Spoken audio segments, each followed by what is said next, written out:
You're watching Dr. Walls and Friends on Uccn. Keep this. You're watching Dr. Walls and Friends on Uccn. Where is my passion, purpose? Where can I find it? Where is my passion, purpose? Where can I find it? Where is my passion, purpose? Where can I find it? Dr. Walls and Friends, where I find it. Dr. Walls and Friends. Dr. Walls and Friends, where I find it. Dr. Walls and Friends. I find passion, purpose, inspiration too. At Dr. Walls and Friends, where I find it. Dr. Walls and Friends. Dr. Walls and Friends, where I find it. Dr. Walls and Friends. Welcome to Dr. Walls and Friends. I am here today with a special guest and friend to the show, and many of you know him, Mr. Alfonso Evans. He is currently the CEO of Southwest Leadership Academy Charter School. And so when we come back, we're going to talk about his journey into becoming the CEO and all types of other things. For those of you who know Mr. Evans, you know he's really a walking reality show. So get ready, get ready. We'll be back in a moment on Dr. Walls and Friends.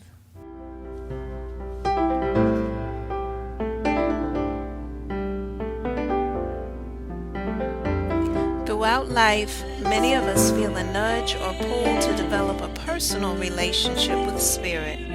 In Live by the Spirit Inspired Thoughts, Volume 1, Dr. Walls shares experiences to help you develop, strengthen, and understand your personal relationship with Spirit.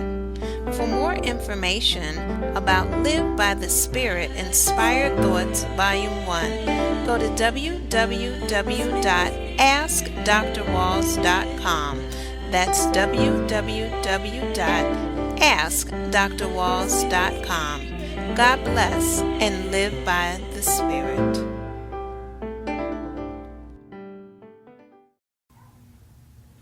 Welcome back to the show. As I said before our break, we are here with Mr. Alfonso Evans. How are you doing? I'm doing great. Thank you for having me today. I'm so excited. Now, this has been a long time coming.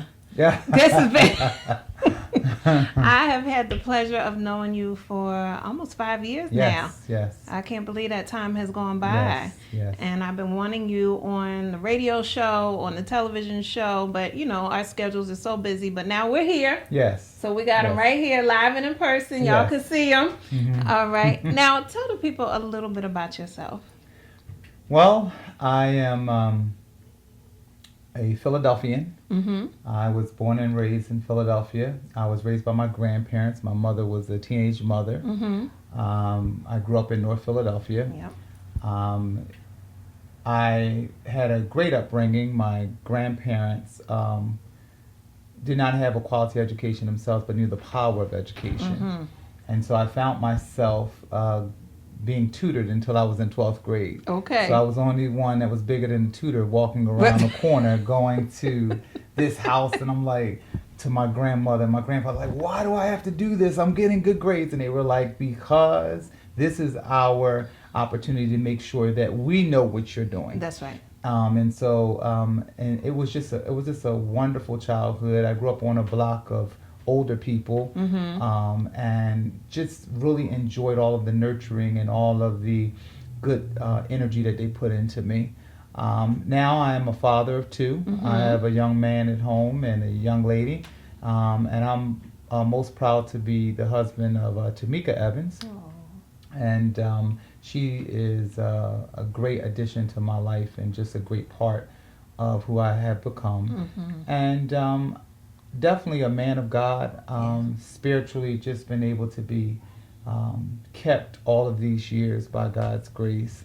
And I'm just excited to be here today because I just know that I'm in a transitional stage in my life in regards to what God has for me. Yes. And so I'm just excited to be here today. Yes. Well, you know what? Let's talk about your journey in education. So you talked about your grandparents And for a lot of people who have been raised by their grandparents or have had that grandparent influence, we know that they have poured so much into us. Yes. And you talk about how they made sure education was important to them. Because I think about my grandparents, and they ran the gamut. I had one grandparent who didn't go far in school, and then I had another grandparent who was an MD. So but all of them talked about the importance of education. Yes. And so they poured that into you, and then you went on and are now in education. Yes. So talk about that journey. What made you choose to become, or how do you feel so led that you became a principal, a CEO, and so forth? Well, my grandfather, he was educated only up to the 4th grade. Something tragic had happened on the farm when he was growing up, and so he had to come home and be supportive in that process. And my grandmother barely made it out of high school. And every day, my grandfather would come home from work and he would say that education is the key. I never had the opportunity to do things that my other friends did on the block. When that light came on, and people say that when the light came on, you were in the house, literally, I did not like the lamp outside because that lamp post, it just, it bothered me so much. But anyway, I was in the house, and they always told me that there was no other choice. When people grow up and think about education and going to college, for me it wasn't a choice because I was exposed to it. I don't know if people remember years ago, they used to go to house and sell encyclopedias. Yes. Well, my grandfather had a set of encyclopedias that he had used with his daughters, and it was used on me. And so every Saturday, he would get one of them out. He taught himself how to read. Wow. And he would pull out, and I would always go back to the letter D, and that's how I got so involved with dogs. Okay. Because he would talk about the different hounds and different things that they raised for hunting back in North Carolina. And so that transcended me. It became a part of who I was. I had no choice. Okay. And so the tutor was to make sure that they knew what I was doing in school. And so as I was growing up and transitioning into high school, I always wanted to be an emergency trauma physician. Really? Yes, absolutely. Because I love the excitement. I love the fact that people will come in and you were able to help them, but you couldn't anticipate what was coming in. That's right. And so once I went on to Temple University after I graduated high school, I was on this pre-med bound piece and focused on being an emergency trauma physician. And then I went to the YMCA on Broad Street. And it was a class that I had to take. It wasn't an educational course, but it was a community course that we had to take as a part of being a freshman. And I went in there, and it was a Head Start classroom, if I'm not mistaken, and it changed my life.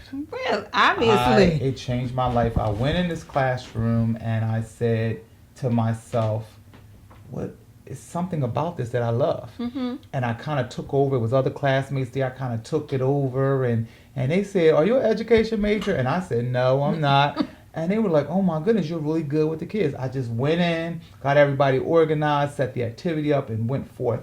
And when I left and was walking back to the dorm that day, it just kept on resonating in my spirit. And I kept saying to myself, what are you doing? Yes. This is what God has called you to do.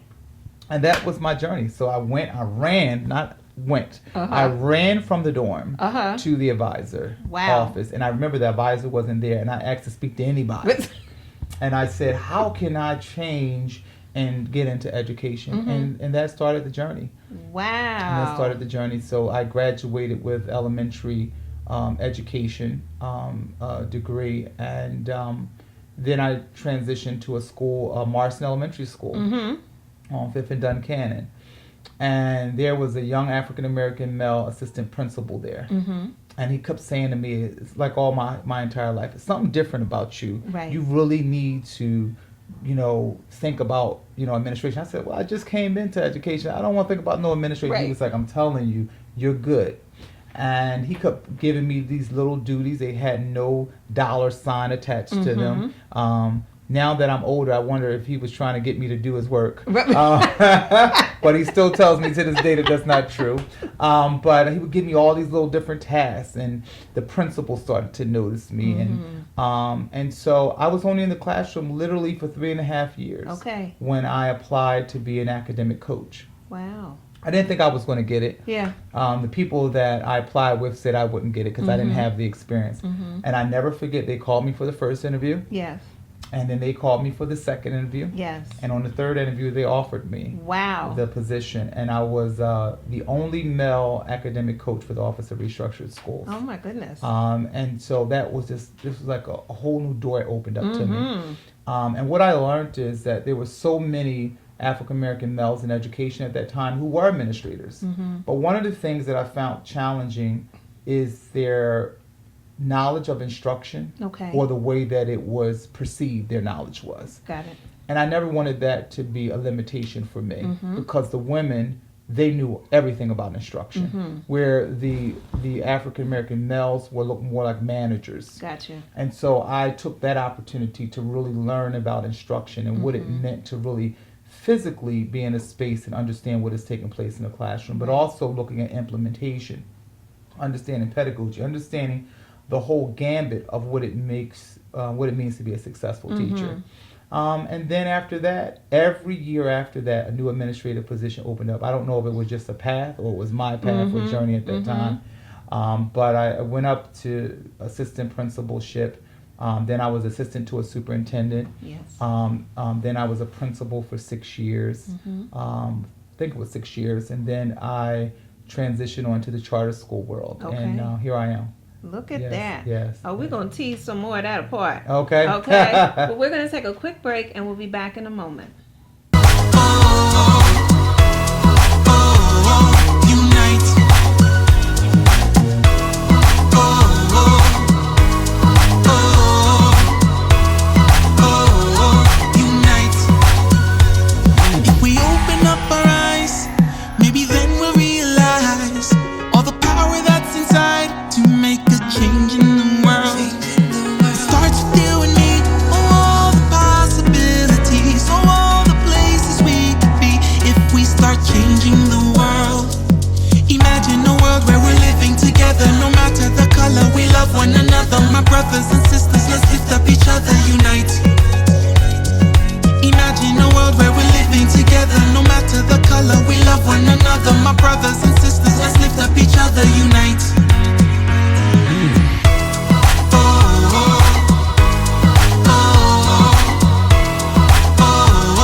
Welcome back to Dr. Walls and Friends with our guest, Alfonso Evans. And so we were just talking about your journey into the charter school world, really into education, and now into the charter school world. And there's so much that you mentioned in that last segment about how you made the change from kind of that trauma emergency pre-med space. Yes.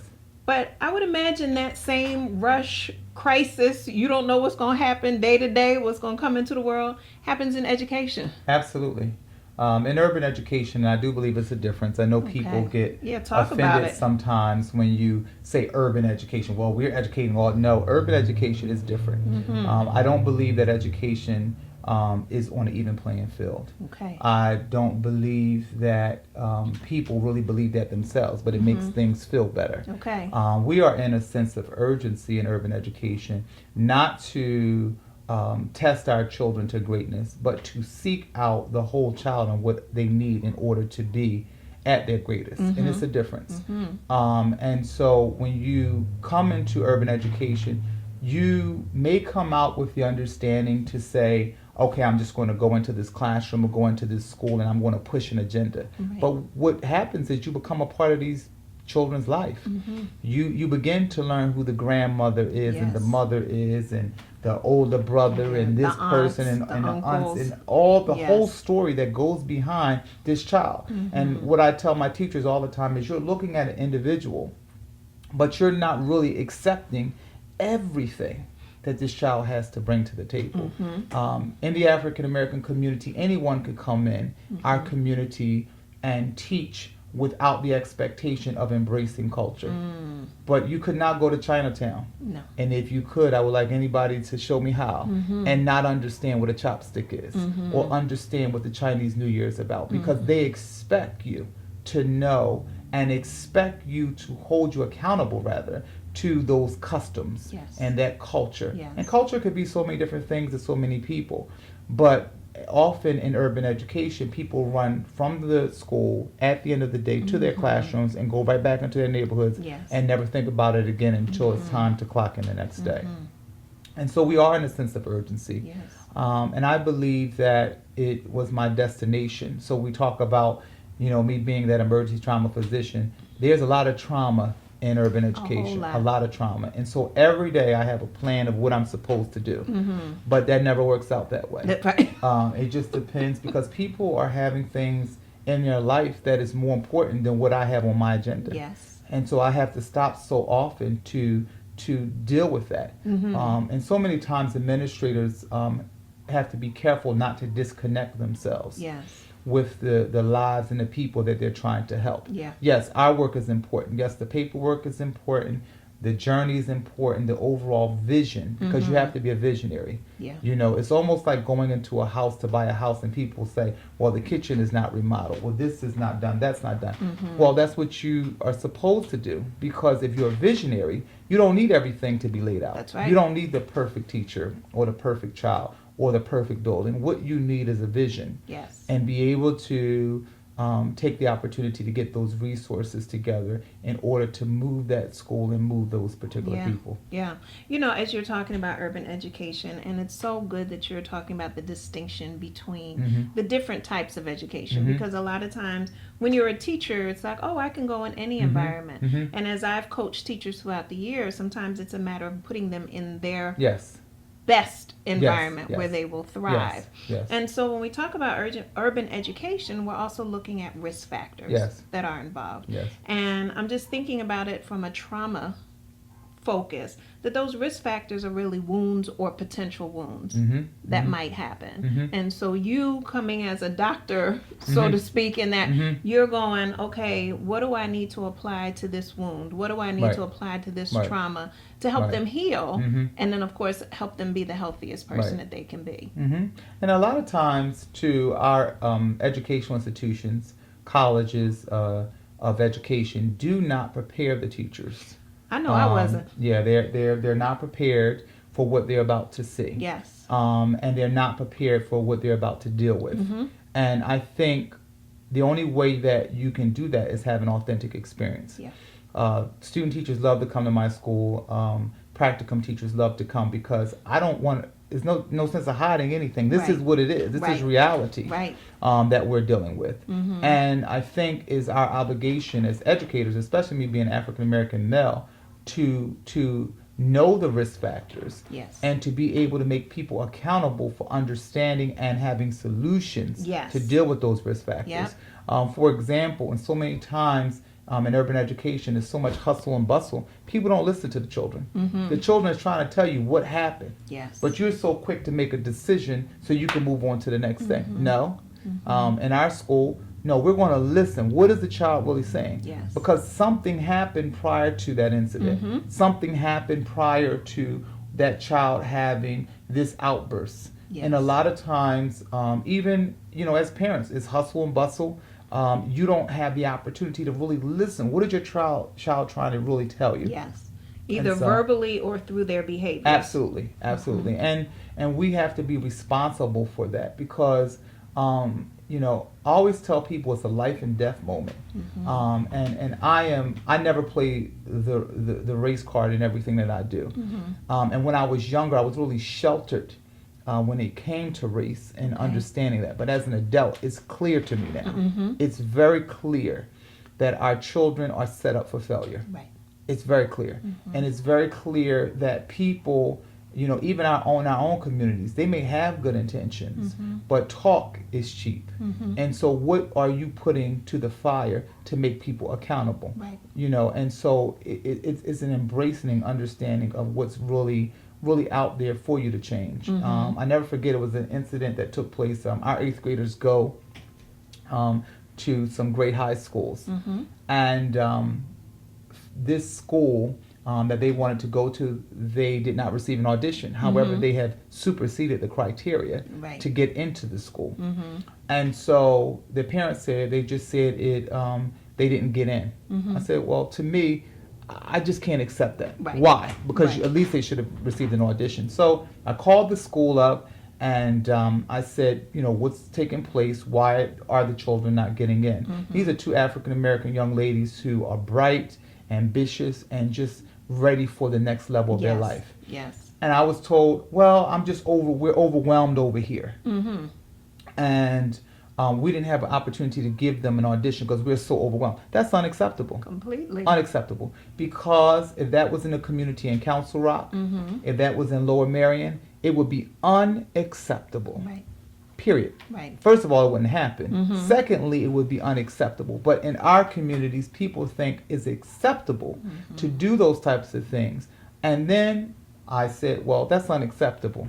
Well, I'll call you back. Never called me back. Wow. Then I went down, chain of command, Mhm. up the chain of command rather, and was getting pushed back there. So I said, okay, I'll go downtown. Right. And before I did that, someone intervened and said, we're going to change this process and we're going to at least allow them to have an audition. I said, Okay. that's all I need. Right. Let them have an audition. Right. Give them a chance. Well, the instructor who actually monitored the audition called me back that same day and said it was the best two auditions that she had seen in the Wow. entire process. Wow. And she thanked me for advocating for them. Uh-huh. Because a lot of times our parents, they want the best for their children. They're not hiding the best child under the bed at home. Right. They want the best for their children.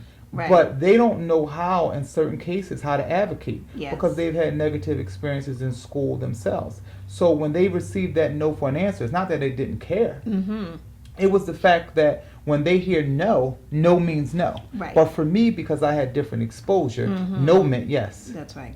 That's right. No meant yes. So Right. I needed to push that envelope to the next level. And those two young girls are flourishing right now at that school Look and at doing that. very well. Look. Because at the end of the day, it's about knowing, being exposed. Mhm. And that's what my grandparents did for me. Even though they did not know, Mhm. they hired a tutor who did know. Yes. Who did know about avocation and Yes. education, who did know about those risk factors Mhm. and how to get around them. Yes. And so I think that's what our obligation is in our communities. Once we are exposed and we do know, and we go back and we try to educate our communities that you have rights, that your Yeah. child's education, a quality education, is your right. Yes. And I believe if we do that as a community, then we will be in a better And I'm place. so glad that you mentioned community because you being a part of that community, you were able to advocate, be persistent, really be tenacious Mhm. and determined to provide this potential outcome for them that other people wouldn't even know what route to take. They Mhm. wouldn't have known what ladder Absolutely. to climb, what Absolutely. phone calls to Absolutely. make. And Absolutely. so it's so important that we have that community, that we have that support system, that Mhm. someone can say, hey, do you know? Absolutely. I mean, there's many times where you tap me and you're like, this is what I need. This is what the Absolutely. kids need. Absolutely. Can you or do you know Yes. somebody who does? Yes. And then I go and tap, Yes. tap, tap. Yes. And so that community piece Mhm. that in a lot of ways has really begun to break down Absolutely. needs to be restored. Yes. When I was growing up, I mean, literally, I had so many people in a community, and it made me feel embarrassed sometimes. Oh, you're going to be great. You're going to do this. Oh, it's something different about you. Yes. And my friends would be standing right there, and I'm like, I just felt so uncomfortable. Mhm. Like, okay, they're going to be great too. Right. Tell them. Right. Don't tell Right. me anymore. I don't want to know anymore. And so, but they just poured into me. It took me to become a grown man to say, wow, all of those people were so positive in my life, Yes. and I didn't even realize it, that they were just pouring into me. Yes. All the Miss Walkers and Miss Plenties and Miss Churn and all the people that I remember, they always poured into me. And the Miss Rose, I mean, those people, and the Mr. Billies, they just were so instrumental in where I'm at today. And Yeah. sometimes you don't see it because you're in the midst of it. That's But right. when you come up out of it, Mhm. you will see, wow, that was just like a great experience. And I Yes. think the breakdown is that those people understood that it was more important than the people that were in their house. Mm-hmm. While the people that were in their house, their own children and grandchildren were important, but they also could go out into the community and see other children and pour into their lives. Right. And I think that's where the breakdown is. And even in my own family, everyone gets married, gathers their little family, will take their family to the house and don't come back out until the kids are 18. Okay. And so but you leave a whole community behind. And our neighborhoods Right. are different now. Right. But even though our neighborhoods are different and the time frame is different, it's still a way that we can give back. You know, you have social media, you have so much technology. It's a way that we can help other people advocate for themselves. We don't have to do it in the same way that people did it 15 and 20 years ago, or even more. But we can learn from the past. That's right. And say, you know what? We can still make a difference in other people's life. Because I know if I wasn't in education, I would not know as many things that I know now about how to get that quality education. Right. About how to give my children accessibility to those things in a very authentic way. Yes. But a very accountable way. Yes. Yes. And so as you're talking about the power of Sankofa, which is the idea of looking to the past and bringing forward, Yes. you know, that which is needed to make the present better Yes. and the future greater. Yes. Yes. And that's a powerful thing that we Yes. forget to do sometimes. Oftentimes, Absolutely. people live and live instead of actually living and learning. Yes. And Yes. so we're going to take a look at, you've talked about neighbors, you've talked about family, community who have all poured into you. When we come back in this next segment, let's talk a little bit about your spirituality. Okay. Okay? All right. All right. We'll be back in a moment on Dr. Walls and Friends. The Greatest Soul Journey by Dr. Kathleen E. Walls is a workbook-style journal designed to assist you in taking an honest look at your life. This journal will provide you with clarity and help you assess your life, your relationships, your thoughts and beliefs, and the ways in which you are working toward your greatest life. For copies of The Greatest Soul Journey, go to AskDrWalls.com. That's AskDrWalls.com. And remember, live your greatest life. Welcome back to Dr. Walls and Friends with Alfonso Evans. And you know, you've talked about a lot of your past and how you've gotten to where you are today. But anybody who knows you knows that your spirituality is such a strong part of who you are. How did that come to be?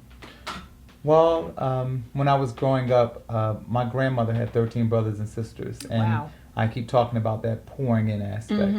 And so it was my Mendel who really introduced me to church. Okay. And when I say to church, the entity of what church is. Yes.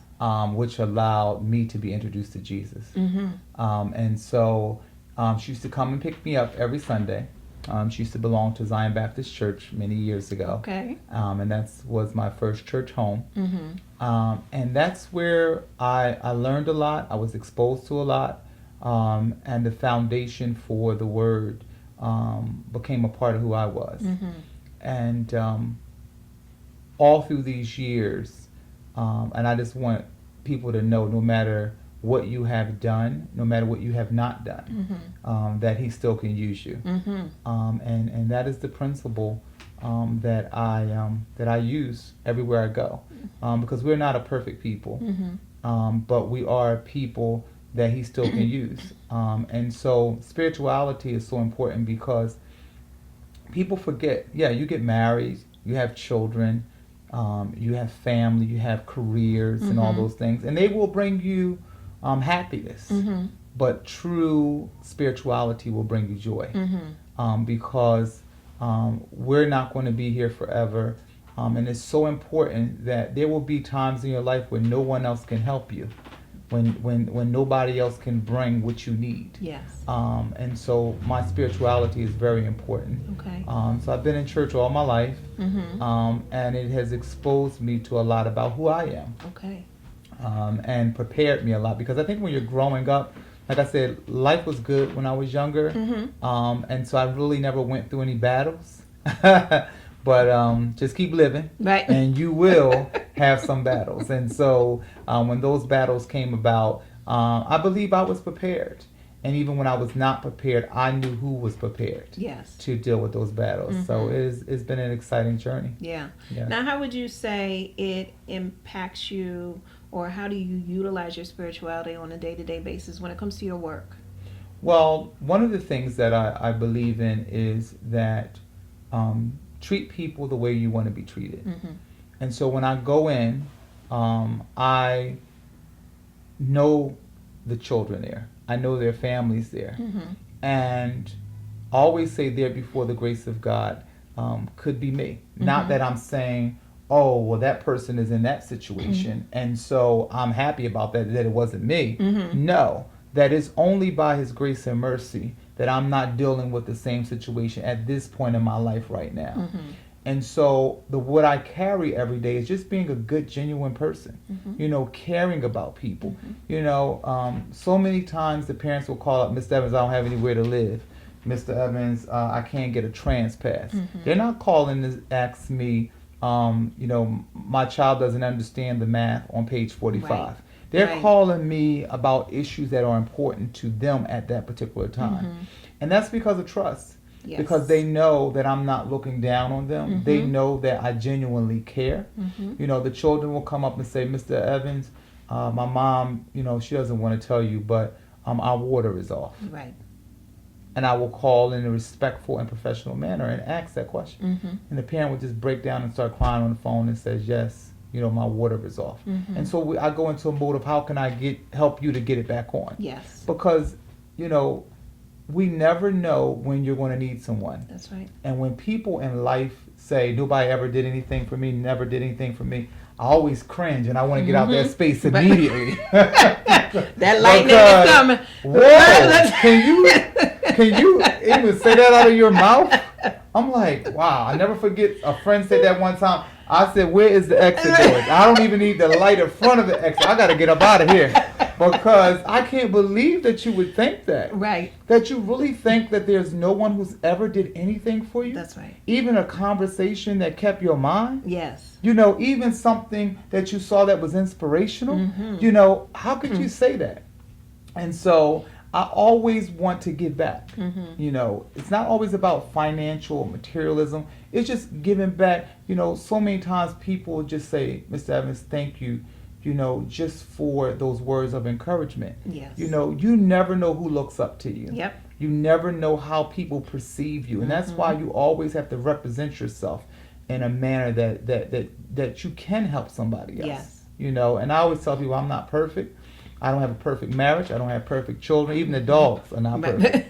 But not the dogs. Not the dogs. Not even the dogs. But even the dogs Yes. are not perfect. And so I just want to be able to be a help. And that's what I want to do while I have my health and strength, while I'm in the midst of my prime.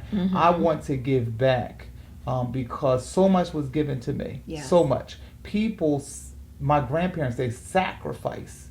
I didn't even think about it until I became an adult. They sacrificed their whole life, literally, because they were at a point in their life, their children were grown, taking care of themselves. They could have just went on, but they gave an additional part of their life, decades, to make sure that I was okay. Yes. Now, how could I sit here and be ungrateful?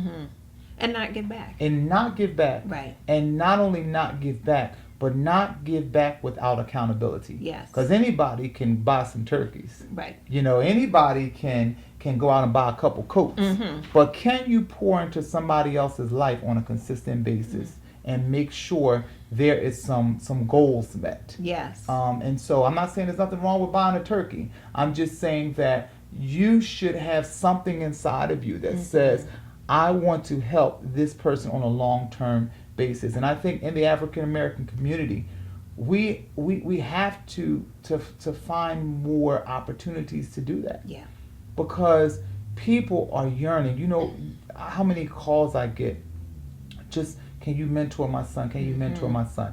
And I have to say that I cannot, but I go out and find other people that can do so. That's right. Because I mentor a lot of people right now, and I want to give my best at all times. Yes. So spiritually, I'm always grateful to God because He could still use me, because I'm not worthy of it. I'm not worthy of the fact that He still can use me, and I just don't ever want to take it for granted.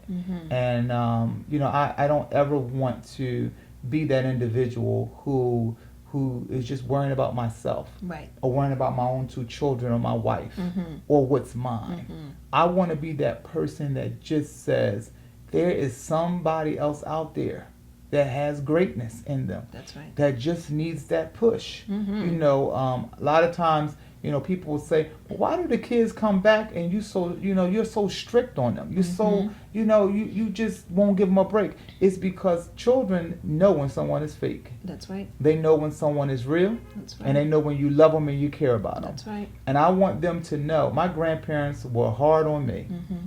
And I didn't understand it. But now I do, because it was tough love. And they knew when to give it and when to pull back from it. So spirituality is everything I have. Yes. You know, and I always tell my children, the greatest gift that I introduce you to. I can give you Jesus, but I introduce you to him. Right. That's the greatest gift that I can give you. Right. Because I will not be here in this physical space all my life. But you will have that relationship with him, so that you can become all you need to be.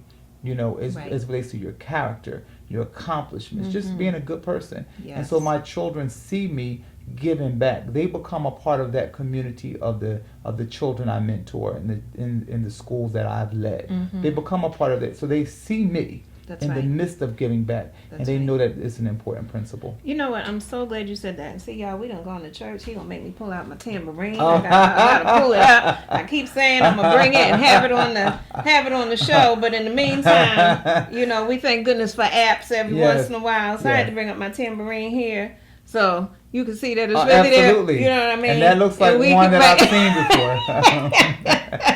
We bring the tambourine out when necessary. I've seen one of those before. Yes, absolutely. You know, but it's so important that you talked about mentoring and mentorship, because I know that is something that is near and dear to you. Yes. And also the fact that right now you're in charge of a leadership academy, and the importance of having leaders or recognizing those leaders or mentors. Who were some of those leaders and mentors that really shaped your understanding of what it means to be a leader and a mentor? I have to say, I know people go to these famous people. Of course, I always admired Dr. Martin Luther King Jr. and his work before my time, and currently that still exists here today on earth. Of course, I admired some of the educators in Philadelphia. But I want to say one of the most important leaders that I saw growing up in my life was just the community at large. Okay. Because the pastor, my grandfather, my grandmother, my aunts and my uncles, my mom, they all had a different mission for me, but they all showed me leadership in different ways. That's and right. I pulled from all of that. That's right. You know, they were strong in some areas and they needed improvement in other areas, but I pulled from those strong points. You know, my grandfather always said, he said that if you go to school and get a good education and go to college, I will support you always. Okay. And to me, I know he would support me if I didn't go. But what he was trying to say to me, and what he was pushing, was that this is something I want for you.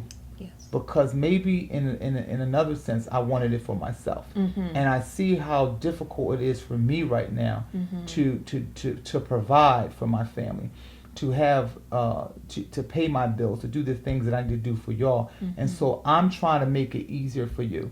Black people don't have a lot of estates, and they're passing down all of this wealth. But what they're passing down is knowledge. Right. What they're passing down is their children. And so the biggest investment is their children. And so when I look at role models, it was the community at large. It was just the community. And like I said, you know, when I came into the professional world, it was so many people. It was Dr. Cooper, Robin Cooper. She was one of the first administrators who really challenged me to come outside of my comfort zone. Okay.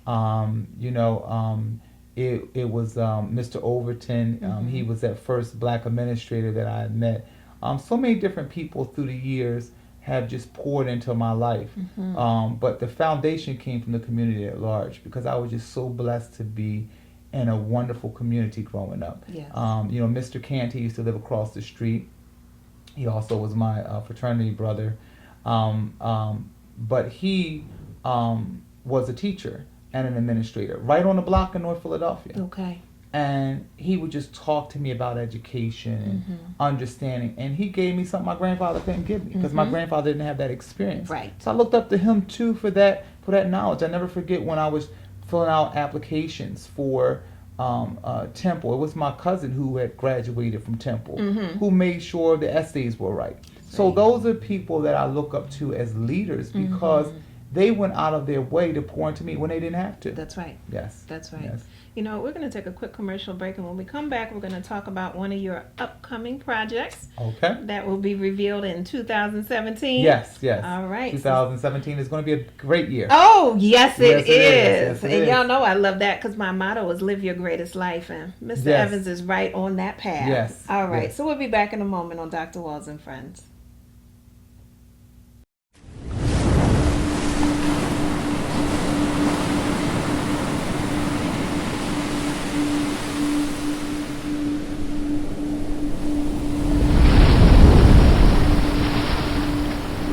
Find the patience to try.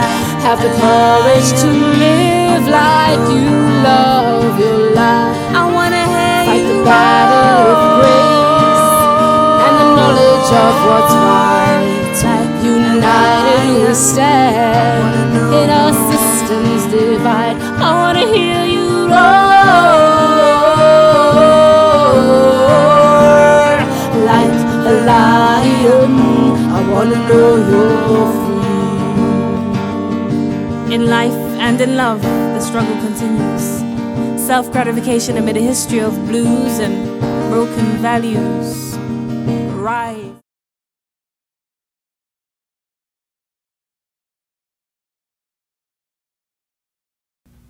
Welcome back. And in the last segment, we started talking about things that are going to be great in 2017. Yes. I love that word, yes. Yes, you know, that's one of my favorite, I mean, Yes. hence the greatest counseling and consulting. So Yes. I just love Yes. that whole root word, Yes. great. But it's interesting. On the road to greatness, you have to start with great, Yes. right? That is the Yes. root. Yes. And it is a journey. Yes. And so you've been walking this journey of greatness. Yes. And there's a lot of things that I know that I think are great about you. Yes. That this is an opportunity to share with our audience. Okay. So I know you do a lot of work with dogs. Yes, dogs. Well, talked about the encyclopedias. My grandfather, when he's from Rocky Mount, North Carolina. Okay. And he We'll say hello to Pastor McCarter of Rocky Mount, North Carolina. Okay. Okay. And so he always would pull out the letter D encyclopedia and talk to me about the different types of dogs and the fact that he used to raise hounds for hunting in that area. And I just got hooked. And we always had a dog. And so as I got older, for my birthday one year, I started researching different breeds. Okay. And so my grandfather helped me with that enthusiasm. And I came up to a breed after college that I really loved and really wanted to know more about, and that was the Akita. Okay. And so my last year at Temple, I did purchase an Akita, and it's been history after that. Yeah. Dog showing is something I kind of walked into by learning more about the breed. There are a lot of enthusiasts out there. Very few of us Okay. in the world of dog showing. So when we see each other, we're like, ah! Like, oh my goodness, let me touch you. Are you real? You're black. You're black. Oh, that's your dog. So other than that, it's a great breed, not for everyone. Okay. And so, I never forget when I came into the dog showing, I went to people and tried to embrace it. And people were kind of like a little standoffish, and they have been in it for years. And showing is very difficult because you have to train your own dog. You have to know how to condition them. You have to know what they should look like, how to present them the best. Okay. And so I just start watching YouTube Really? over and over and over again and watch people handling dogs. And then one day I researched, got me a great quality dog, and just went out there. And now I have currently 3 champions. All right now. And so we're moving forward. Wow. And I'm expecting just to have my first breeding in the near future. So I'm excited. I'm very excited about that. And what are the next shows coming up for you? Well, the next shows are coming up. I have one in December, Mm-hmm. and I have a couple coming up in this spring. Okay. And so now 2 of them are going for their grand championship. Wow. So we're excited about that. Congratulations. Yes. Now, what is it that's so special for you about the Akita? I like them because they're noble, they're independent, Yes. so they're not really needy. Mm-hmm. And when you see them, you know it's an Akita. Mm-hmm. And I always tell my teachers and scholars and mainly up and coming administrators, when you walk in a room, they should know that you are the leader. Yes. It should be clear. Yes. Physically, Mm-hmm. and non-verbally. That's right. And when you see an Akita, you know it's an Akita, Mm-hmm. because the standard says that they should be large and powerful. Okay. And also I love them because they have a little edge to them, Mm-hmm. and that's a little exciting to me. Okay. They're a big dog, and I just love everything about them. And they just I'm really interested in dogs that are in the working group. Yes. And have that ability to do the work that they were bred to do. Yes. Yes. Are we seeing some similarities, personality trait wise? I think that's what it is. I think so too. Just Yes. that last moment where you said doing the work that they were bred to do, but doing the work that you were born to do. Yes. And yes. flourishing. Yes. in yes. that. Yes. Absolutely. Excellent. Yes. So now that's definitely one great thing. You sing. I do sing. Mm-hmm. I'm a hidden singer. Yes, you are. Um, I done pulled the cover off. And yes, I sang with choirs all my life since I was about 5 or 6 years old. And it's an area of my life that I never wanted to embrace. Yes. I really was not pushed to do it. And it's something that I always wanted to do, but didn't. I used to sing in a couple of singing groups and, like I said, choirs. But it's something that I just never felt that I took the time or nobody else took the time with. And since this year of celebration, my 40th year of being on Earth is coming up, Yes. I decided to go full force with it. All right. So this year I will be releasing a single. Yes, I will. And I'm currently working on that now. And I'm going to be celebrating that way. And so I'm not looking for, a stellar award. I'm just looking to meet the goals that I wanted to meet, which is to do something of quality. So I wrote a song. Okay. I wrote my own song. All right. And I think that I'm going to be very proud of the work Oh, we're that I put excited. in. Yes. So, we'll play it on our radio show. I wish you would. Oh, we are.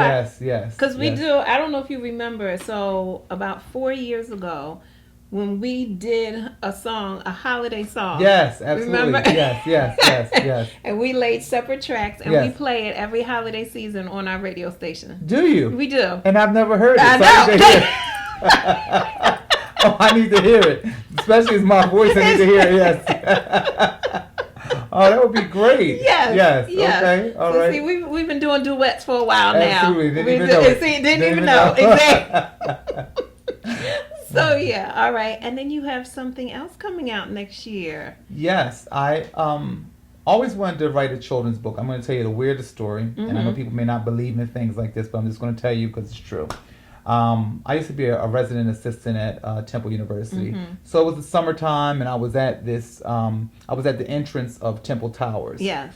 And I was sitting out there waiting for one of my friends to come. And so it was this lady sitting in the truck I'm thinking that she's waiting for one of her children or something to come out. And she came out the car, or the truck, whatever it was, and then she came over to me, and I was standing right in front, and she said, "Can I pray for you?" And I said, "Oh, yes. Yes, you can pray for me." And she prayed for me, and I received it. And when she got finished praying, she said that she was holiness, and that God told her to come out and pray for me, and told her that I was in education. Never told this lady that I was going into education, but she said that I was going to go into education, and that I was going to do some great things. And one of the things that she knew that I was going to do was write a book. Wow. I never paid attention to it. I said, "Okay, thank you very much." Right. And then I left and went back into the dorm. But this year, it just came to me that, why not write a book? Yep. Because sometimes we get into things. Mentorship is not something that I would like, oh, I want to be a mentor. Right. It's something that people came to me about. That's right. And told me that I do it well. So I wanted to embark on that. And so I wanted to reach a bigger audience.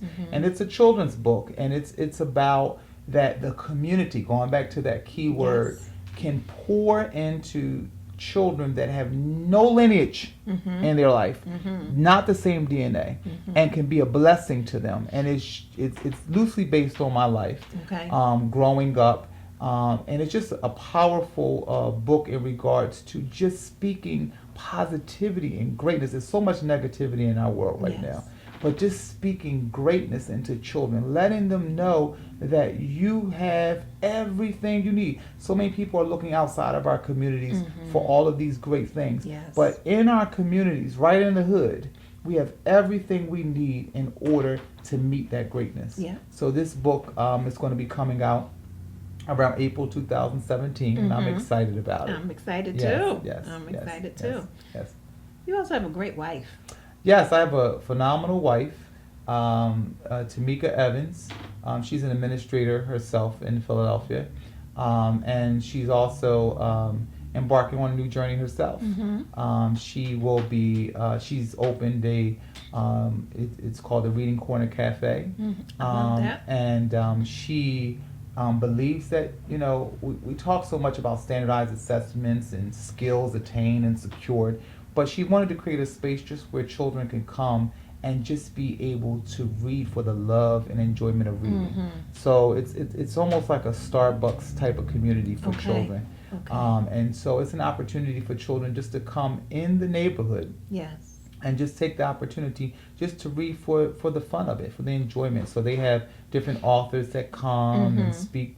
They learn about different genres of books and why it's important to understand what the author is trying to give through the words of the book. Yes. So yeah, she's doing some great things, and she's just been a great addition to my life. And I want to thank her for allowing me to stay. Yeah.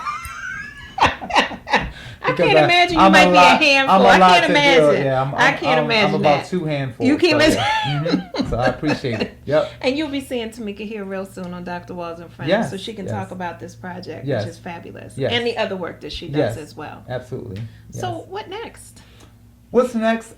I'm gonna let God tell me what's next. Okay. I'm excited about these projects in my personal life, professionally.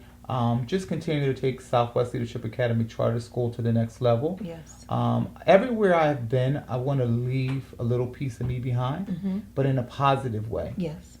Because if you try to impact all this change, and as soon as you leave an environment, nobody can remember you, I think your work is kind of in vain. Yeah. And so that has always been my journey, that I just want to leave a little piece of me behind. And so personally, I'm just waiting for something new that God has to offer for me. I'm just excited. I have been in administration for literally almost 14 years, which is a long time. I was in administration for almost since I was 26 years old. Okay. And so it has been exciting, but I know God has some other work for me too. And so it's just been a journey that I embrace. It has not all been great. There has been some challenges and some struggles, especially raising a family. But I do believe that everything is done for the good. Yes. Of those who love and embrace the Word of God. And I'm just excited because He said there will be trials and tribulations. So we have to take it all and be grateful for all of it. Yes. So I'm just excited about the next part of the journey. And I'll be 40 years old next year. I never really wanted to talk about it. I don't care about age. But you know what? I'm going to embrace it. Good. It's the next level. It's the next step. It sure is. And so I'm excited about that. It sure is.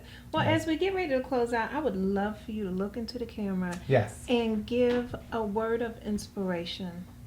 Okay. Great. All right. I will do that. I just want to say to everyone who's watching this particular segment,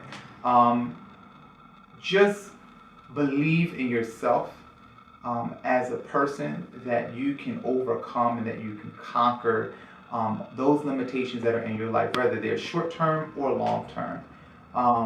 spiritually link yourself up in a position that you begin to know who you really are.